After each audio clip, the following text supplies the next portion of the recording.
அனைவருக்கும் வணக்கம். இன்றைக்கி பாக்கியலட்சுமி சீரியலில் என்ன ப்ரோமோ நடந்துச்சுன்னு பார்ப்போம். கோபி வந்து அவங்க அம்மாவை ஹாஸ்பிட்டல் அட்மிட் பண்ணிட்டாங்க. எல்லாருமே வந்து பார்க்குறாங்க. தாத்தாவும் போய் பார்க்குறாரு. தாத்தா போய் பேசுகிறாரு, ஈஸ்வரி நீ நம்ம வீட்டுக்கே வந்துரு ஈஸ்வரி அப்படிங்கிறாங்க. இல்லைங்க கோபி ரொம்ப வருத்தப்படுவானா, அவன் கூட இருக்கேன் அப்படிங்கிறாங்க. அதுக்கடுத்து கோபி வந்து வெளியில் உட்காந்து வெயிட் பண்ணிட்டு இருக்காரு. தாத்தா வெளியில் வந்துடுறாரு. தாத்தாவுக்கு இதை கேட்டு ரொம்ப கவலையாக இருக்குது. என்ன நம்ம வீட்டுக்காரி நம்ம சொன்னதுக்கப்புறமும் வரமாட்டேங்கிறாளே, இவன் இவ்வளோ தூரம் பையன் மேலே பாசம் வச்சுருக்காளே, ஆனால் அவன் வந்து அந்த பாசத்துக்கு தகுதியானதவன் இல்லைவனா இருக்கானே, இப்படி நம்பிக்கை துரோகம் பண்ணுறானேன்னு தாத்தாவுக்கு ரொம்ப கடுப்பாகுது. பேரங்க 2 பேர் இருக்காங்க. தாத்தா கவலைப்படாதீங்க தாத்தா, கண்டிப்பாக பாட்டி நம்ம வீட்டுக்கு வந்துருவாங்க அப்படின்னு. பாக்கியம் பக்கத்தில் இருக்காங்க. ஆனால் கோபி உள்ளே போகிறாரு. ராதிகாவும் பின்னாடியே போகும்போது, இரு நீ எங்கே வர்ற, நீ இங்கே இரு, நான் எங்கள் அம்மா நான் பார்த்துக்கிறேன்ட்டு போயிடுறாரு. இதெல்லாம் பாக்கியா பார்த்து ராதிகாவை பார்க்குறாங்க. ராதிகாவும் பாக்கியா நேருக்கு நேராக பார்த்துட்றாங்க. அடுத்து அவர் உள்ளே போகிறாரு. அம்மா இப்போ உங்களுக்கு ஓகேவா? ஓகே ஆல்ரைட் அப்படிங்கிறாரு. இப்போ பரவாயில்லப்பான்னு நம்ம வீட்டுக்கு போயிடலாமா, வீட்டுக்கு போய் நானே உங்களை நல்லா பார்த்துக்கிறேம்மா, ப்ளீஸ்மா என் கூட தயவு செஞ்சு வாங்கம்மா, அப்பா வெளியில் உங்களை பாக்கியா வீட்டுக்கு கூட்டிகிட்டு போகணும்னு சொல்லி பேசிகிட்டு இருக்காரு, ஆனால் அங்கெல்லாம் போக வேண்டாம், நீங்கள் என் கூடயே வாங்கம்மா ப்ளீஸ்மா அப்படின்னு சொல்கிறாரு. சரிப்பா நான் உன் கூடயே வரேன்னு சொல்லி பாட்டின்னு சொல்கிறாங்க. பாட்டி அதே போல் கிளம்பிடுறாங்க. அடுத்து இங்கே வந்து ராதிகா வீட்டை காட்டுறாங்க. அவங்க அம்மாவும் ராதிகா பேசிகிட்டு இருக்காங்க. ராதிகா நீ இதெல்லாம் நினச்சி கவலைப்படாத, அந்த அம்மா பாரு பாசக்கார குடும்பம், அதனால் அந்த அம்மா அவங்க வீட்டுக்கு போயிடும் அப்படின்னு பேசிகிட்டு இருக்காங்க. காலிங் பெல் அடிக்குது. பாத்தியா காலிங் பெல்லே அடிச்சிருச்சு அப்படின்னு கதவை திறந்து பார்த்தா கோபி ஈஸ்வரி பாட்டிருக்காங்க. மாப்பிள்ளை என்ன நீங்கள் உங்கள் அம்மா இங்கே, உங்கள் அம்மாவுக்கு உடம்பு சரியில்லை, இப்போ இங்கே கூட்டிகிட்டு அப்படி இப்படிங்கிறாங்க. என்ன பேச வரீங்க, எங்கள் அம்மாவை அப்படியே நான் பாக்கியா வீட்டில் விட்டு வேணும்னு நினச்சிங்க, இப்போ எங்கள் வீட்டுக்கு கூட்டிகிட்டு வந்தது தான் உங்களுக்கு ஷாக் ஆகுது, எதுக்காக இப்படி பேசுகிறீங்க, அதை தான் நீங்கள் சொல்ல வந்தீங்க.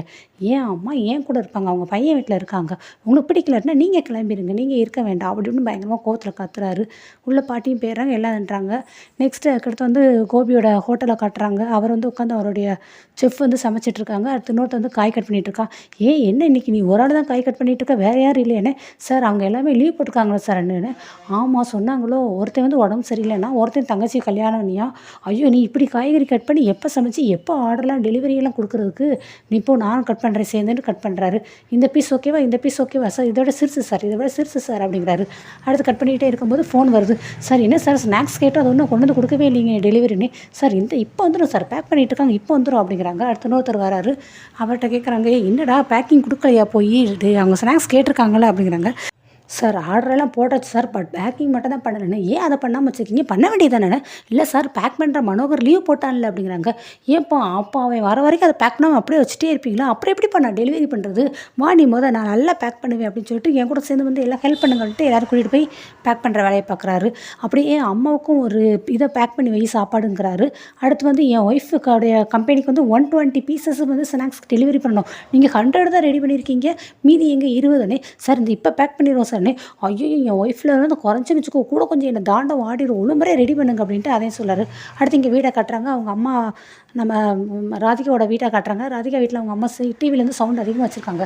ஏமா சவுண்டை தான் கொஞ்சம் உரைச்சி தான் வச்சு பாரும்மா அப்படின்னு ராதிகா சொல்கிறாங்க. ஏன் உனக்கு டிஸ்டர்பன்ஸாக இருக்குன்னு? எனக்குலாம் ஒன்றும் இல்லை, உள்ள அத்தை தூங்கி ரெஸ்ட் எடுத்துகிட்டு இருக்காங்க, அவங்களுக்கு வேறு உடம்பு சரியில்லைல்ல, அவங்களுக்கு தான் டிஸ்டர்பன்ஸாக இருக்குன்னு. போடி அந்த அம்மாக்காக நான்லாம் டிவியெல்லாம் குறைக்க முடியாது சவுண்டு அப்படிங்கிறாங்க. ப்ளீஸ்மா குறமானே, அந்த அம்மா சும்மா நாடகம் காட்டிகிட்டு இருக்கு உடம்பு சரியில்லை அப்படின்னு. அடுத்து ராதிகா உள்ளே போகிறாங்க. இப்போ நீ எங்கே போகிற, நான் வேணால் டிவி வேணால் ஆஃப் பண்ணிடுறேன்ட்டு டிவி ஆஃப் பண்ணிடுறாங்க. சரின்ட்டு ராதிகா வந்து உள்ளே போகிறாங்க. அங்கே எங்கே போகிறேன்னே, எங்கள் அத்தையை போய் பார்க்குறதுக்கு, அவங்க என்ன பண்ணுறாங்க ஏது பண்ணுறாங்க பார்க்குறதுக்குன்னு. உனக்கு இதெல்லாம் தேவையில்லை, அதை வேலை போகல போய் வாங்கி கட்டிட்டு வா அப்படிங்கிறாங்க. அடுத்து உள்ளே போனால் அத்தை படுத்துருக்காங்க. என்னத்தை நான் நீ ஃபுல்லாகவே உள்ளேயே இருக்கீங்க, வெளியில் வரவே இல்லை, என்னாச்சுன்னு? எனக்கு என்ன பண்ணுறது, நல்லா தான் இருக்கேன் அப்படின்னு ஈஸ்வரி பாட்டி சொல்கிறாங்க. இல்லை நீங்கள் வெளியிலே வரலையே, அதை என்னமோ ஏதோன்னு பார்க்க வந்தேனே. நான் ஏதாவது செத்து போயிருப்பேன்னு சொல்லி பார்க்க வந்தியோ அப்படிங்கிறாங்க. ஏன் இப்படிலாம் பேசுகிறீங்க, மாத்திரைலாம் போட்டிங்கன்னு? நான்லாம் மாத்திரை எல்லாத்தையும் போட்டுருவேன், எனக்கு ஒன்றும் ஆகாது அப்படின்னு பேசிகிட்டு இருக்கும்போது கோபி வந்துடுறாரு. ராதிகா நீ எங்கே நீ எதுக்கு இங்கே இருக்க, என்ன பண்ணிகிட்டு இருக்க அப்படிங்கிற. நான் என்ன பண்ணேன் கோபி, நான் ஒன்றும் பண்ணலே, அதானே பார்த்தேன், எதுவும் பண்ணிடுவேன் என்னமோ பயந்தானே, நான் என்ன பண்ண போகிறேன் உங்கள் அம்மாவை அப்படின்னு சொல்லி ராதிகா கோவப்படுறாங்க. இல்லை ஒன்றும் இல்லை, நீ ஒன்றும் இதுங்க வேண்டாம், அம்மா சாப்பாடு கொண்டு வந்திருக்கேன், சாப்பிட்றீங்களா, மாத்திரைலாம் போட்டிங்களானே, அங்கே வச்சிருப்பேன், எனக்கு பசிக்கும் போது நான் சாப்பிட்டுக்கிறேனே.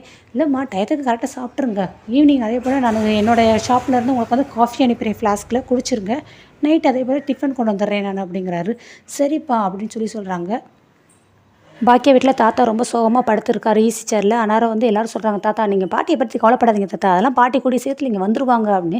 அவள் ஏன்ப்பா இப்படி இருக்கா, எத்தனை நாள் பட்டாலும் அவளை திருந்தவே மாட்டாளா, அவன் மகன் ரொம்ப யோக்கியம் சொல்லிட்டு இருக்கானா, அவனோட அயோக்கியத்தை அவளுக்கு கொஞ்சமாக தெரியுமா அப்படிங்கிறாங்க.